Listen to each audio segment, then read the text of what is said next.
Hey everyone, Luke's quick tip of the day, how to reset your GMC display here so that you're easily able to get your Bluetooth working again, Android Auto, fix crashes or other issues with it. I'm going to show you a quick, easy way to do a reset without wiping out all your data on it.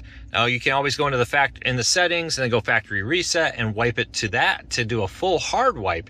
But there's an easier, softer way that I'm going to show you here that's different than most vehicles where you hold down the power button for 10 to 20 seconds to get it to reset. On GMC, they did it a little different. I'm going to show you how. First, though, if you like what we do here, please consider hitting that subscribe button or hitting that thumbs up. It really does help us because it lets YouTube know you enjoy what we do here. So they recommend our videos to more people.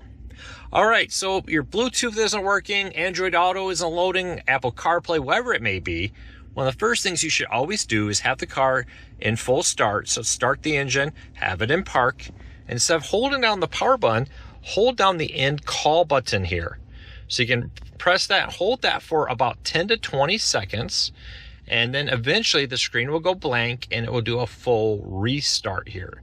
Now, you just got to keep holding it. Don't stop it when that happens. Now, when you see this, you can let go and your GMC information system will do a full reboot.